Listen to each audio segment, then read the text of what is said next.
Trigonometry easy bits వచ్చేటట్టు సులువు మార్గం చెప్తాను చూడండి.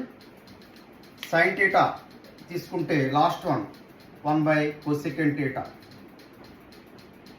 రెండోది కాస్ థీటా, లాస్ట్ నుంచి రెండోది 1/secant థీటా. tan థీటా మధ్యదే, దాని కిందదే 1/cot థీటా. మళ్ళీ ఇది కావాలంటే మళ్ళీ పైకి వెళ్ళాలి. ఇక్కడి నుంచి ఆల్రెడీ అయిపోయినాయి 3, మళ్ళీ టువర్డ్స్ అప్వర్డ్స్ వెళ్ళాలి. 1/tan theta. సెకండ్ థీటాకి కింద నుంచి రెండవది, పైనుంచి రెండవది. దీనికి ఇది last one, first one 1/sin theta. ఎట్లా ఉంది?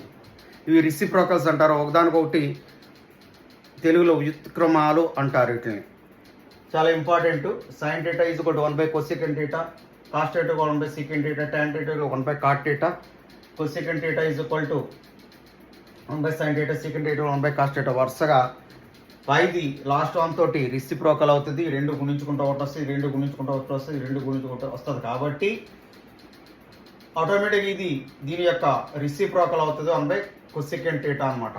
ఇవి ఇట్లాగా గుర్తుపెట్టుకోండి, చాలా ఇంపార్టెంట్. ఈ సీక్వెన్స్ను ఒకసారి వేర్ ఎవర్ యూ గో, నువ్వు భోజనం చేస్తున్నా లేకపోతే ఎనీ ప్లేస్లో ఉన్న ఈ 4 రోజులు వీటి గురించి sine theta, cos theta, tan theta, cot theta, secant theta, cosecant theta అని అదే వేలోని కంఠస్థపట్టు.